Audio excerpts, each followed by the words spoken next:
Hello and welcome to the last in our year's webinar series. This is the 2-in-1, the strategy for app success. And it's presented by myself, Ben Edwards. I'm the SVP of Business Development. And with me today here is... I'm Stuart Smith. I'm one of our key account managers and I work with some of our key clients on managing their page speed systems and evolving their strategies. So what's going to be happening in this webinar? Well, you should be looking to find out how you can combine live news and edition-based content in a 2-in-1 app. And beyond that, what else should your app contain? And even more, hopefully we'll get you thinking about what is key within your app strategy. So there are 6 main topics that we'll be covering alongside a final conclusion. We'll start with the rise of mobile, then we'll swiftly move on to how native apps can compare with web-based products and how that impacts engagement. Then we'll be looking at some of the key PageSpeed products, e-paper and live news, and how those can be blended together in one app or be kept separate. And we'll be looking at the hows and whys of consumer preferences towards edition-based or updating news apps. We'll then have a question around, should you even have one big app? Looking at some examples of media brands with a large main product but spin-off products as well. And we're going to move on from there to look at some live industry examples, some current PageSpeed clients that are doing key innovations or certain features and functionality that's really working and helping them increase engagement times with their audiences. Throughout the webinars, there'll be a common theme on looking to the future and those sort of innovations and key areas that publishers are maximising, using to maximise their revenue. And at this point, we should probably address some housekeeping points, which is if you have any questions during the webinar, please do ask them using the panel in your webinar slides, and we will answer those in about 35 to 40 minutes time. Also, if you're having problems hearing us, please do say. We've got people on hand who can help you out. And finally, we have a recording of the webinar that will be sent out for you and your colleagues later in the week. Okay, so we're going to jump straight into smartphone growth and capability. So I think we all know since the first smartphones came out in 1992 that the capability of those phones, the processing power and screen sizes has evolved drastically, enabling the devices to become a more core area for news or magazine content consumption. Smartphones are now as important for news inside the home as outside. As an example of this, more smartphone users are now accessing news from bed, roughly 46%, than use the device when commuting to work. And of that 46%, 24 of those stated in the Reuters Digital 2017 publishing report that they're considering exchanging their print subscription for a digital one, though these tend to be amongst younger subscribers, which suggests the numbers will continue to grow. That makes sense, doesn't it? As a take-home, if publishers are starting to see delivered to the door subscriptions decline, well, if people are starting to read the news as early as the first thing they wake up in bed, you can see how digital subscription trends and indeed delivering to the different products needs to change. Again, driving that engagement to get those users accessing your apps multiple times a day, it can only be a good thing. Again, focusing on the American market, Americans also prefer getting news on their mobile device generally over a desktop computer these days. Among those that get news on both types of devices, nearly 2/3 or 65% say they actually prefer their mobile as their source for news. If you look at Stu's there touched on the hardware side of things and the specifications, the processing power that mobiles are able to deliver, the largest storage on device, that's all leading to publishers being able to create more highly feature-rich applications and deliver content to their readers much quicker than previously before. We've also got a little bit of a timeline analysis looking back. So I know when we launched our first app in 2009, it was very PDF-centric, very flat, no rich media, no engagement. But as time's gone on, that has become more feature-rich with the inclusion of things like on-page video, image galleries, pop-up articles. We then saw the inclusion of live news content, taking XML-type content from a CMS. More recently, innovations are around push notifications and the importance of that. I think push notifications, again, are an important point. I think all publishers are looking for ways to battle to deliver their news content to the readers first. And when you're talking about the battle for the lock screen at the moment, that push notification coming through, making your readers being the first to get a breaking news story is crucial. And whether that's with a standard text push or some of the more enriched image-based or deep link push notifications that we're seeing publishers ask for today. Even video content in itself. Ben and I attended the Digital Media Europe Congress in Copenhagen earlier this year, and a significant number of the talks there were focusing around video and how that's going to develop for publishers. We already know that companies like Facebook and YouTube are seeing significant increases in the number of people accessing their video content. Yeah, if we haven't realised already that the digital duopoly are taking a large share of brand new advertising revenue as well as engagement, then we do now. You only have to go through your Facebook newsfeed to see the amount of video content, whether that's from your friends or third parties or indeed advertisers. It's increasingly becoming a video-centric product, and there's certainly things that publishers could look at there because they are the competitors. And even when you're talking about timelines, I know in 2016 we actually hosted a webinar on ad blocking and the potential impact that could have on publishers, and that's still available on the website currently. But looking at ad blocking now growth's actually stalled on desktop. It's only at about 21% and remains even lower on smartphones, just 7%. Over half of users actually say they've temporarily or permanently disabled their ad blocker for news in countries like Poland, Denmark, the United States, Norway, Sweden, and the global average for that actually sits at 43%. I know it's not just anecdotally, but for me, the mobile is almost the centre of my life now, whether it be for banking or for work, and obviously for news content consumption as well. So the mobile is an increasingly personalised device, and that personalisation goes beyond literally what you as a publisher can give access controls to your content in. It also becomes important from a journalistic perspective. Absolutely. I mean, more smartphones now have been sold than there are people on the planet, and when you're talking about growth in audiences, the average adult touches their smartphone device on at least 2,000 times a day, and news still remains an important part of what people do on their mobile devices. 64% of tablet owners and 62% of smartphone owners say they use their devices for news at least weekly. 73% of adults who do consume news on their tablet or phone read in-depth articles at least sometimes, and 19% do so daily. So the stats are all pointing towards audiences moving towards a mobile-first strategy.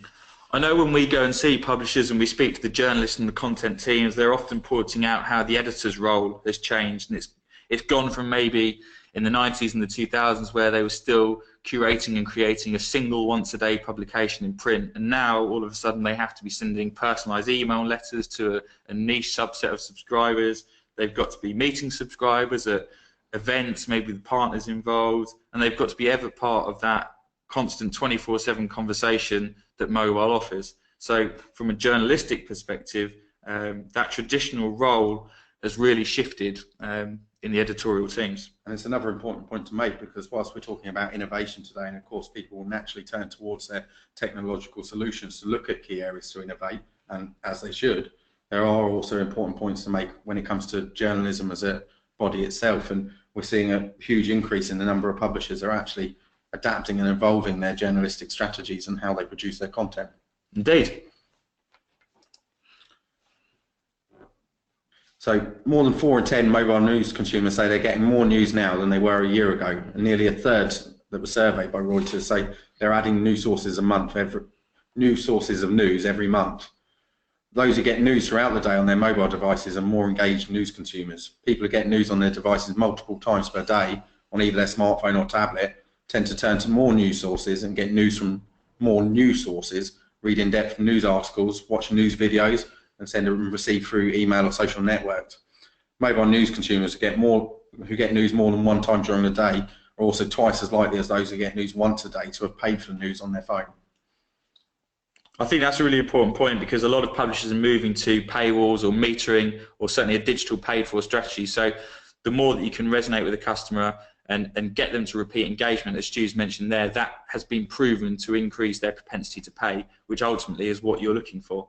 We've also got an interesting thought from my perspective is the marginal gains that you can actually get from an app product over a web-based product might seem quite small, whether that only be the ability to easier navigate offline content, or it might just be a marginally smoother UX. But as it demonstrates, those marginal gains can actually lead to substantially higher engagement times, and that is something that I know is keenly pressed by these two charts here. And if you look at the top chart here, I think the prime example of that is we can see in the lighter blue tone the number of apps that are actually installed regularly on a monthly basis to devices, but actually the more crucial figure is the apps that are regularly used in the darker blue, and it's those regularly used apps that are offering these marginally enhanced user experiences and journeys, and that's why they're getting that repeat engagement. So the whole question around two-in-one apps, or should you have one big app, really centers around some of these points here. So how likely is it that you as a publisher will have 2 or 3 or 4 of your apps in your consumers' top 10 or 20 installed user base that they'll be regularly going to? To me, that seems relatively unlikely, given that we know that a number of the dominant social media players have apps inside most of the consumers' top 4 or 5, and you're fighting around for maybe positions 3 to 10. So by having one really large feature-rich app, does that increase the likelihood of you being a highly engaged app product? We think, hopefully so. Yeah, I think so. And from the publishers that Ben and I speak to on a day-to-day basis, we're seeing a lot more becoming aware of this top 9 or this top 10 theoretical argument whereby users are only having those. Now, whether that is due to device storage purposes or that is just the number of devices that people can operate on a day-to-day basis, time will tell. But I think it's a crucial argument for publishers. Another important point on the app versus web debate is around the advertising side of things. So what we're pointing to here is that with an app, you are going to get a much higher level of engagement per user. You might not have the same volume as on the web, but the engagement is going to be higher. Yet advertising is sold the same across all of the different platforms. And typically it's sold in a CPM metric, which is an impression based. Yet within an app environment, you've got a much higher engagement rate with audiences. Again, that's important. If you look at the 2 pie charts at the bottom, I mean, globally, in the first half of 2017, native mobile apps accounted for 88% of all time and 93% of sessions on Android phones alone. The small remainder was actually only spent in browsers. Smartphone users spend 7 times more in native apps than in browsers and tend to access them 13 times more often. And I think there's some really significant stats there. Yeah, when we look at actually publishers adopting engagement-based advertising metrics, I've only seen the FT and the Times move to CPH, and broadly speaking, the majority are still on CPM. And again, I think from the publishers we're speaking to on a day-to-day basis, we're all looking at expanding our markets, at reaching out to people that previously wouldn't have consumed our news content. And almost a third of that Reuters sample that we were talking about earlier, or 29%, say they often or sometimes avoid the news altogether.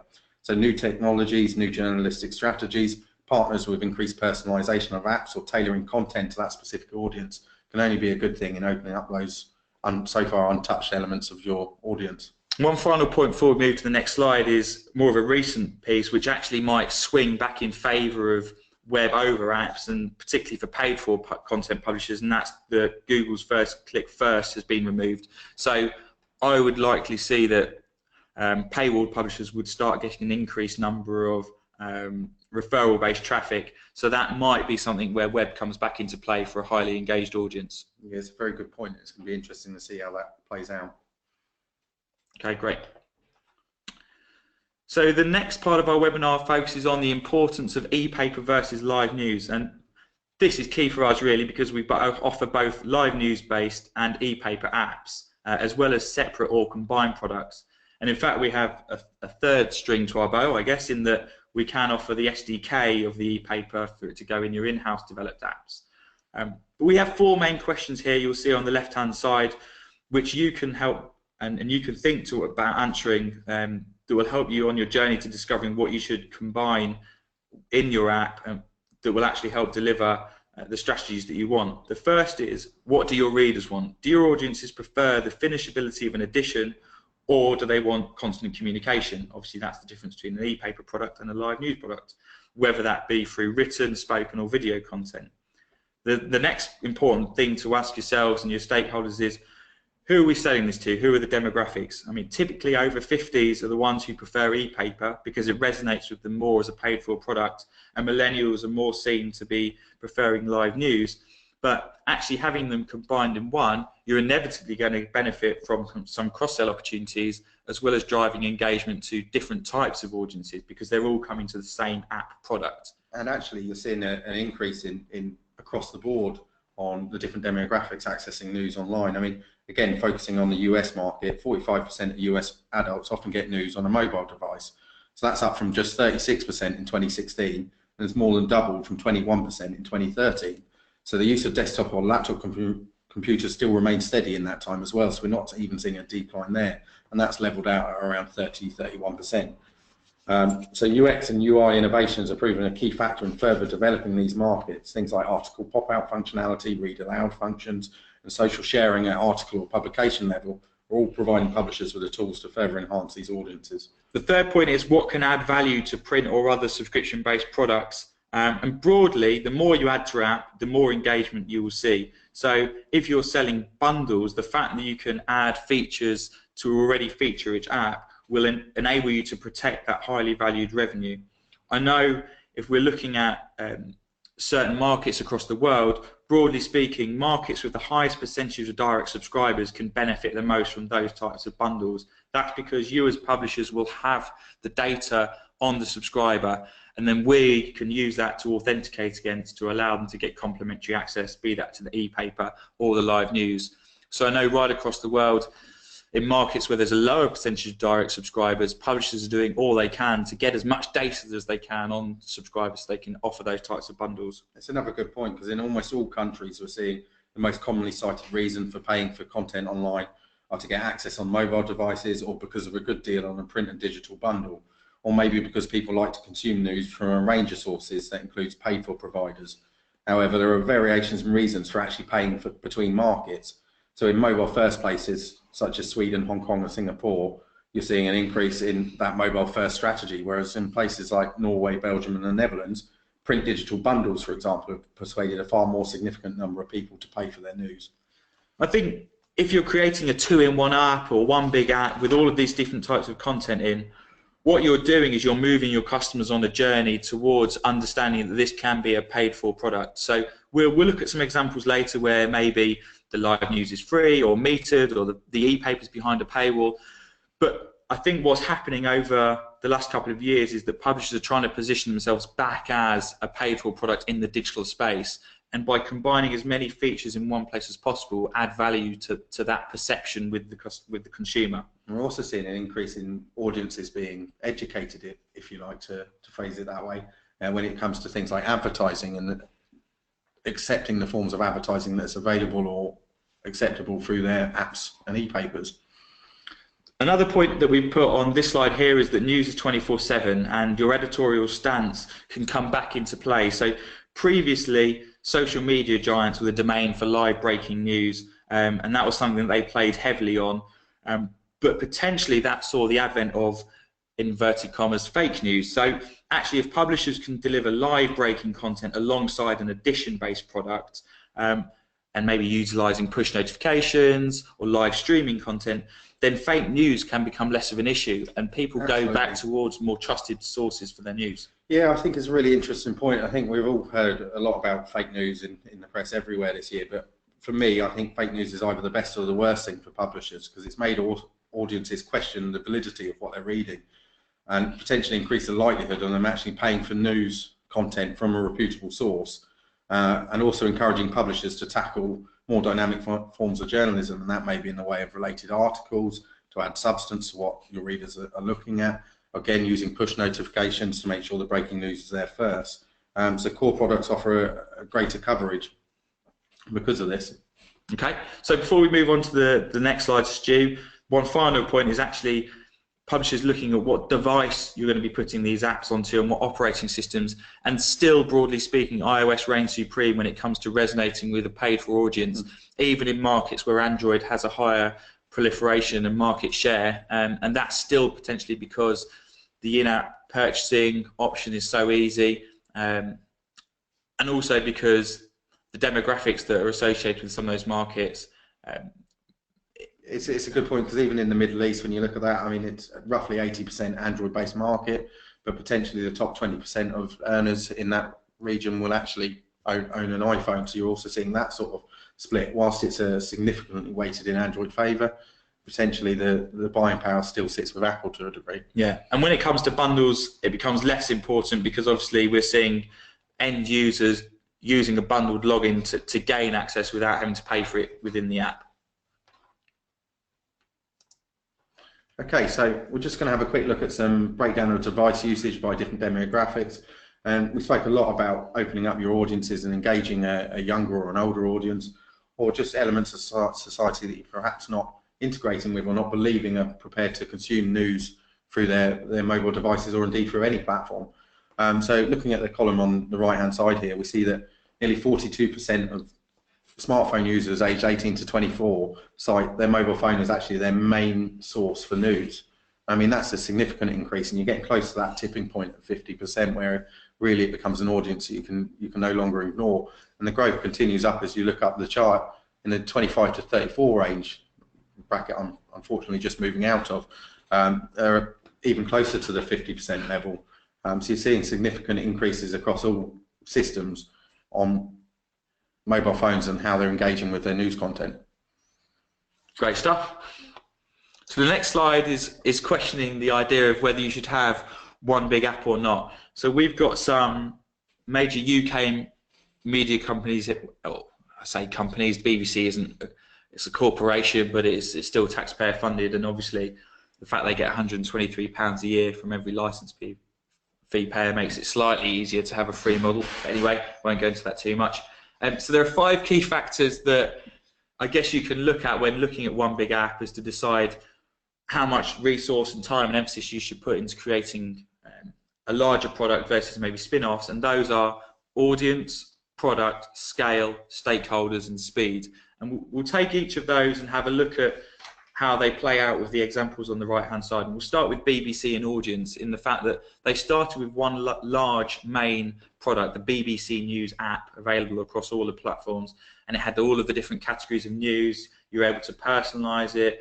There was all types of content coming in, whether it was live streaming video, live footage, there was image galleries, long-form journalism, short-form journalism. But because they'd taken into consideration all of the other points that we mentioned here, product, scale, stakeholder, and speed, they found there was an opportunity to spin out a sports-based product that has become hugely popular with that niche. Yeah, I think that it's a good point, because when we're talking about one big app and then you look at the BBC, you may ask the question, well, actually they have got these spin-off apps, but by first launching with that single app, they're able to use the key things like analytics to look at where their traffic's going within the app and what percentage of their users are actually moving directly to, say, the sports section. And by analysing those stats over a period of time, they can then actually make informed decisions about, yes, there's a big enough target audience for us to have a spin-off, more niche app that targets specifically that sports audience. When we look at Sky, obviously owned by News UK's Rupert Murdoch, and then we have BT, the product part becomes more important, where they've spun off separate product brands, because obviously as they're buying licensed TV content, there's less of a need to bundle it all in one place. They can actually spin off and have video-centric apps or live news-based apps, or indeed with Sky, they've also got a score centre product as well, because they have the audiences and the product in play, and it makes sense for them to spin it off. On the scale point, when can your app become too big? Well, a lot of publishers are still monetizing their apps through advertising, so scale becomes important. If you're maybe a niche B2B publisher with a really high annual subscription price, scale is maybe less important, because each subscriber might be paying hundreds, if not thousands of pounds to access your content. So investing in an app product and only having a few of those people access it still delivers you a return on investment. The 4th point is around stakeholders. And this is very much the day-to-day of, I guess, mine and your life, Stu, meeting Absolutely. with clients and them coming up against barriers. You talking to your board, or the CEO maybe doesn't quite understand the value of mobile or tablet, and you have to try and convince them. So that can actually be a barrier as to whether you create one big app. It can be anything, can't it? It can be an advertising sales team that aren't fully understanding of the advertising potentials within the app, or, like you say, the audit bodies themselves that have prerequisites, like in certain parts of Central Europe, that will actually discount certain forms of advertising from your numerics, which obviously makes it counterproductive. Yeah, so we can say and extol the virtues of creating a large product so you can increase engagement, but if the stakeholders aren't on board, you're going to immediately be up against those barriers. The final point is all around speed. I remember back in the day, I say back in the day, 2010, it's not that long ago, but heavy SDKs would weigh down an app and it would become slow and cumbersome. But because, as we've seen with device capabilities and processing power, that's more of a thing of the past, and SDKs tend not to weigh an app down too much. Yeah, it's an important point, because when you look at audience evolution, even from the mid-90s, back when you had dial-up internet and people were quite patient waiting for a web page to load, audiences have become much more demanding as the technology's evolved, particularly around smartphones. And when you're talking about speed, we've not actually published it yet, but I know our marketing team have been working hard on our 2017 digital publishing report, and speed is still consistently mentioned by the vast majority of our publishers as one of the key factors for their end users actually repeating their visits to their apps and e-papers. Great stuff. So we're going to move on to some live examples now and talk about some apps that are actually out there in the market. And of course, from a PageSpeed perspective, we have to start with Newsday. In that case, we're all very pleased and proud when in 2016 at IMMA World Congress over in New York, that the Newsday app actually won the best use of mobile for a regional newspaper award.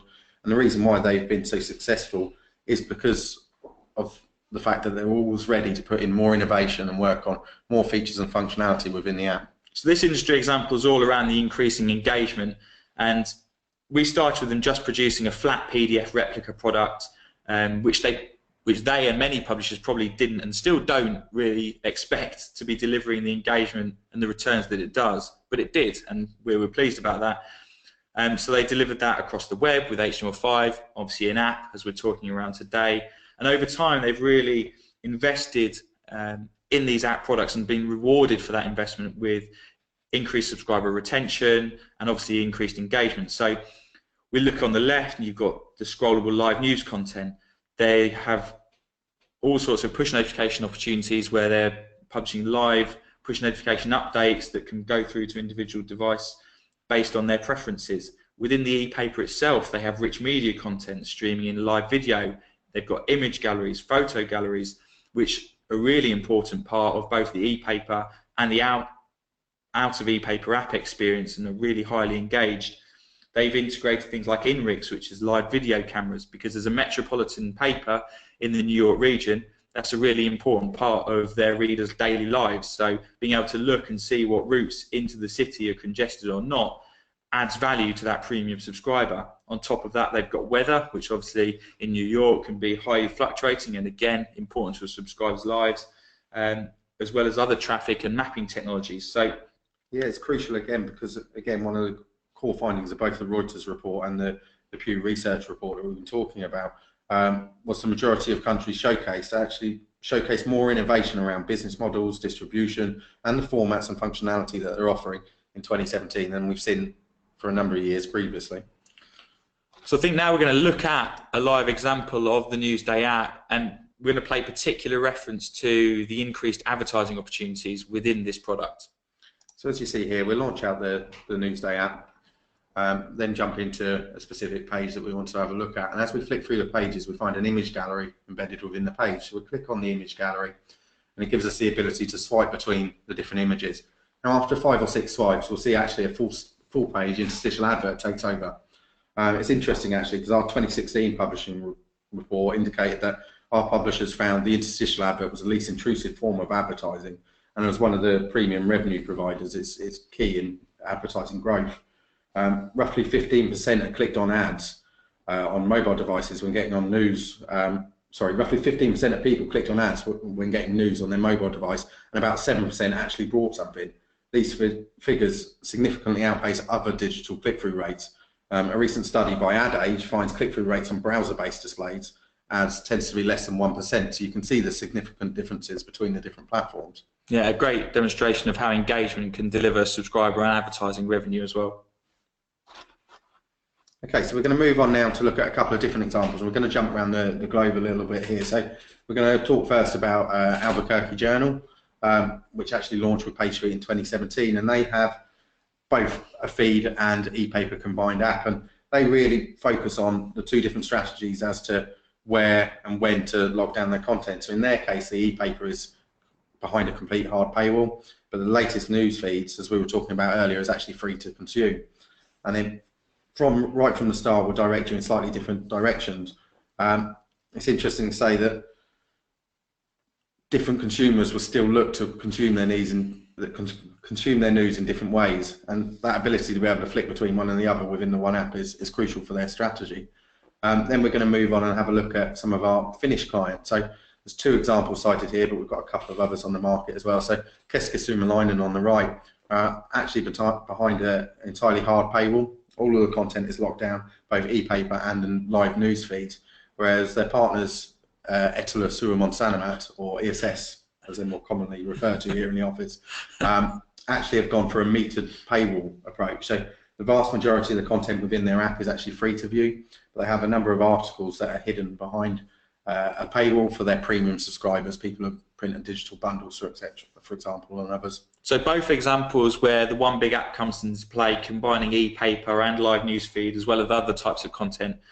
So you've touched on the ways in which they're monetizing it, both quite differently, which is obviously very important and interesting. I guess from my perspective, just looking at the UI and UX, it's also interesting to see the differences in the design and the way that the e-paper and the live news can be combined. You've got the Albuquerque example where there's two distinct routes, left and right, newsfeed on one, e-paper on the other, and then you've got the Finish and a number of other brands where they're housing both the e-paper and the live news together in one place. Yeah, there's a couple of important points to make there, like you say, because there are no hard and fast rules when it comes to this as to what works and what doesn't. It does vary very much from publisher to publisher, let alone territory to territory. So having that flexibility, or working with a vendor, or developing your own solutions that give you that control and level to trial these different things and see what works for your market at a given period.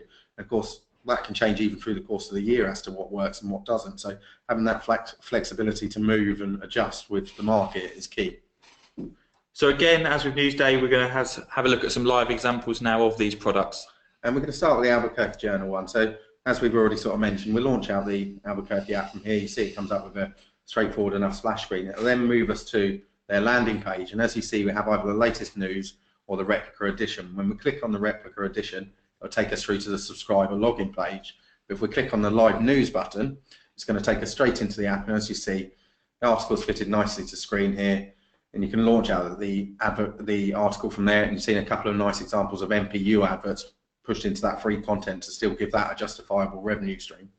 Nice. They've got a hard paywall for the e-paper and free but monetized through advertising live news. And moving on to Etelasua Montana as the example, we'll launch this out. You see a similar sort of setup. Now this one was actually a custom built app as opposed to using our standard Neptune template on the Albuquerque build. But looking at this, you can see the articles launch out. You can scroll between the different article content there. There's Facebook commenting and the ability to have the related articles at the bottom. But when I click on the article with the ESS logo in green there, you see that's for their premium subscribers only. I'm asked at that point to either log in or subscribe. Very good.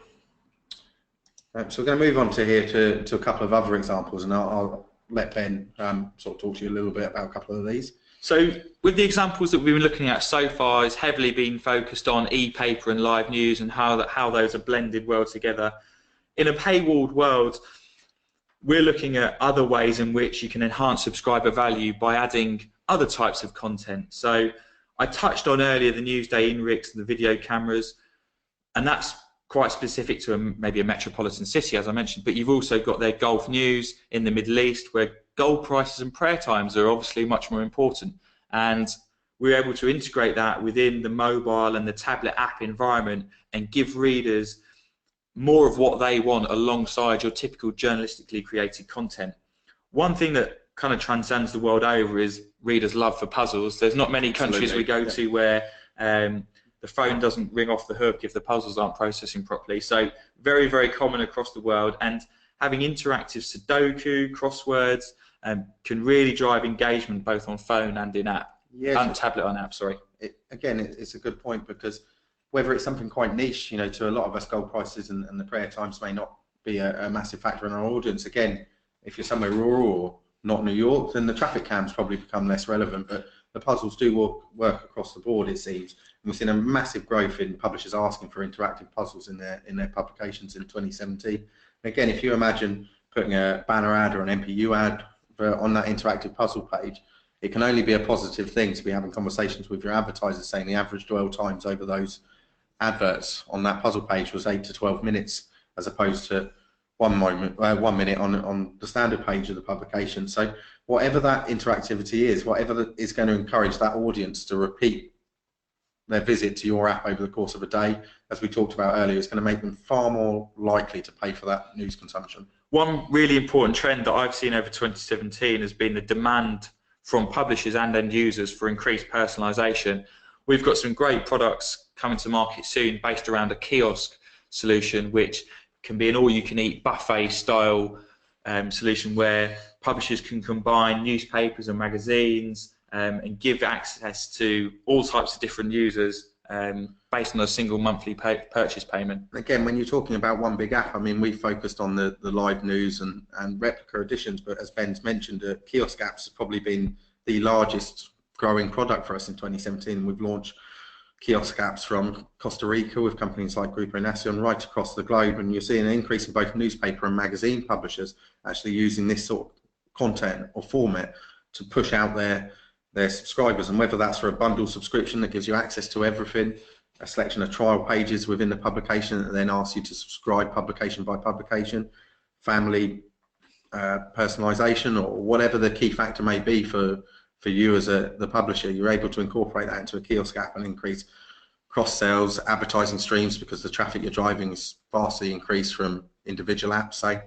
And again, there's just a number of reasons and logic to actually going behind that one big app strategy again. I think the key take home for me when it comes to how you enhance your content is to look at what your readers and your subscribers truly love, and how is it that you're going to give them added value to ensure that they don't leave. We know household budgets are, broadly speaking, across the world, are tightening, and there are all-you-can-eat type products like Netflix and Spotify that are clamoring for household budget and household spend. So for you as publishers to maintain that relationship with your readers and keep them paying means you're going to have to keep on offering them great enhancements. And again, when you're talking about innovations, you know, this year's seen the rise of sort of voice-activated digital assistants like the Amazon Echo emerging as a new platform for news, and they're already outstripping things that last year may have been predicted as the big changes, like the smartwatches in the US and the UK. Other places it may vary a little bit more. Previously, those types of strategies from a publishing perspective used to be quite disconnected. You used to go into a meeting, a publisher would have somebody on print, somebody on web, somebody on app, then they'd have an innovations person who might be looking at Apple TV or smartwatches. With, again, the one big app concept, even things like Alexa, it can all be interlinked with the mobile or with the tablet. So when you're bringing out innovations, even augmented reality and virtual reality, you can see with like the Washington Post, the Wall Street Journal have done those innovations recently, and it's been through the app that they've launched that innovation with. Gifted subscriptions for younger audiences, all those sort of things are key innovations that are kicking in at these points, and you know, it is going to be a continued trend, I think, that these sort of innovations and innovative thinking are the way that we push forward. Okay, now we're going to be looking at our conclusion slide, and at this stage I'd like to ask you to start thinking about or asking any questions that you may have, because after this we're going to run through those questions, and Stuart and me are going to take it in turns and answer them as best we can. But to start off with the first piece in our conclusions, if anything, this presentation has hopefully demonstrated that the rise of mobile is continuing, and it's shaping the way that audiences are going to interact with content. And actually what we're hoping to do is show that you can bring those into a single hub and a single place, no matter who that audience or demographic is. Yeah, absolutely. So even talking about widening of audiences, and we spoke a lot about how you actively engage those wider audiences that you haven't previously seen, catering to the different demographics with these different innovations, these different features and functionality that you place into the system are going to be crucial in doing so. I know from your perspective, working with clients, there isn't many who don't ask to see the roadmap and don't ask about what's coming up next. And again, you can always create a brand new product, but think about what's coming up ahead. What's the next step? How are you going to constantly be iterating and improving your app product? That's the thing, and you know, we are a development-heavy company here, so we're always looking for what's next. And the R&D team, research and development, are always working on next products. So whether that would be a edition-based app or offline reading for desktop mode, those sort of features and functionality that are going to come into the core products and new products over 2018 are always exciting to see. Yeah, I don't think there's been a publisher that I've worked with who's increased the functionality within an app with a decent size installed user base and seen engagement time drop. So if you're going to have one message, it is to look at it, constantly improving and increasing those functions within your app product, and moving your revenue strategies to be more focused on engagement metrics, whether that's through advertising or subscriptions. Yeah, I think engagement's probably the most crucial point of all, really. If you can keep engaging your audience on multiple times a day, the statistics do add up, and they are more likely to pay for their content. And if you're future-proofing your products as you do this, then of course you'll be able to grow and evolve as the market changes. So we have a couple of questions already coming in. Stu, I don't know if you want to read that first one. Okay, so somebody's asked, I have an app already, how would I integrate your e-paper product into my existing app?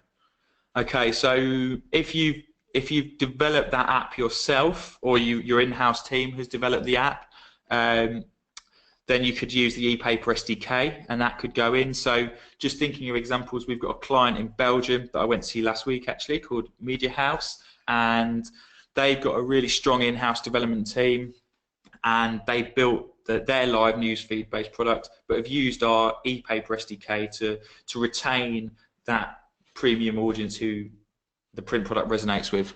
Okay, so I think we'll try this one next. So can we talk about deep link push alerts to the PDF apps and some successes you've seen with publishers? So we've seen a number of publishers launch deep link push notifications this year, and obviously the ability to be able to engage from a more direct level, right at article level with breaking news and continuing stories and events is crucial in engaging those stats. Obviously it's quite early days for actually incorporating and giving the analytics on those things, but I'm sure there'll be some elements of our 2017 digital publishing report that touch on that. So I know. So deep linking push, I guess, on a mobile environment acts the same way as a email alert does on the web, and I know with publishers who utilise our HTML5 based e-paper, linking to certain sections is really important within the email blast. So I can imagine the same would be true for push notifications. Yeah, I think so. And like I say, the reports that were published at the end of the year are going into a bit more detail. Okay, so question here probably for you, Stu. How much control over the design of the app do we have? That's a good question. So obviously we've talked about a number of different options here, and at PageSuite we have both our standard templates, which are still customizable. You still put in your splash screens, your colors, your logos, your fonts, all that kind of stuff, right up to the custom app builds where a publisher will come to us with a very specific design and will actually build to that requirement exactly what they want. So there's not a definitive answer to that question, but in reality, as much or as little as the publisher wants to put in, I think is the easiest way of putting it. Okay. What question next? Okay, what's that one? So we've got one here. What added benefit will I get from combining my e-paper with my feed-based app? So do you want to take that one, Ben? Okay, so there will always be a percentage of the marketplace who will want a finishable edition-based product, regardless of the necessity to have constantly updating live newsfeed. So combining the two will allow people who prefer to have something finishable sitting alongside something that's constantly updating. I also think from a practical perspective, I touched on it earlier, but if you've got 2 or 3 or 4 apps in the marketplace, how likely is that to really be all of them be engaged with the users? If you have it all in one, you're likely going to be the de facto place to go to for news for that person. Exactly, and I think the other thing you're focusing on your analytics, you're combining those figures. So when you talk to advertising and people like that, you're driving those figures north, which again can only be a good thing. Is it this question next? I think so. So yeah. Shall I go for this one? Where do you see replica apps sitting going forward with the increased move to mobile use over tablet?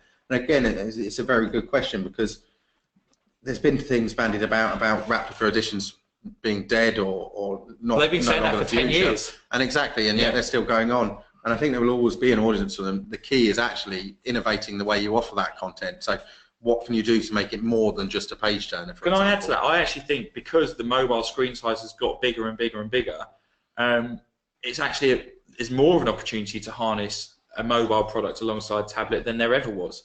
And also your point about where people are actually reading mobile devices, with an increased in-home experience, it means they actually have more time to consume an edition-based product in home than maybe they did with a mobile that was on the tube or on their way into the office. And that's true across, I think, all forms of publishers, isn't it? What's next? Which one? Go and read it out. What's that? Any plans to incorporate UX, virtualized reality, into your apps? Well, this genuinely isn't a plan. It is from somebody listening, so thank you for the question. But we have a sister company launching soon called Six Ports that deals with all those types of custom projects. There isn't something that's going to be on the PageSuite platform that will be virtual reality specific, but we do have the capabilities in-house. In fact, I've seen one of our very talented developers coming up with a virtual newsroom concept, which is pretty cool. And VR is something that, as a company, we've been playing around with in a serious way from a research and development point of view for the past 18 months. Of course, we're But how you commercialise that beyond exactly. just a one-off sponsorship is difficult. It's still out there to be seen, but if it does become the next boom area, and that remains to be seen, then I'm confident that we'll have the tools in place to tackle that. What in your opinion is the best way to educate the user on that they can actually benefit from viewing content on all devices as opposed to one device? Well, using your own marketing teams, your own content creators to come up with compelling messaging, compelling reasons as to why you should have a 2-in-1 would definitely be the strength. Also looking at other industry examples and presenting that to the stakeholders would be a good way to get buy-in. Is that okay? Yeah, and we've got one other here as well that I've just seen come in. So what is the workflow of updating live content within the app? Do we have to manually upload the content? Well, if you'd like to speak more about that, by all means drop us an email here and we'll be able to set up an individual demo, because that will vary from publisher to publisher. But again, PageSuite have been operating for 12 years and we pride ourselves on our automations. So the vast majority of the workflows that you've seen today are automated. The article pop-out that we spoke about has a number of ways that it can be implemented, but generally speaking, you'll put that in via an XML feed. And again, even the PDF processing for the e-paper become a automated and day-to-day process. Now, have we got any more there? Okay, it's looking like that's the end of the questions. I'll tell you what, there's some pretty thorough questions in there. Some good questions in there. So obviously we hope you found the session useful today. Both Ben and my contact details are on the screen. Of course, you can always get hold of PageSuite at info@pagesuite.com as well, or check us out on social media. We'd be more than happy to speak to all and every one of you on an individual basis as well. So if you do want to drop us an email or ask any questions, great or small, we'll be happy to run through those with you. So yeah, thank you very much for coming along. Really appreciate your time. Hopefully you found something of benefit. Yeah, take care all. Thank you. Bye.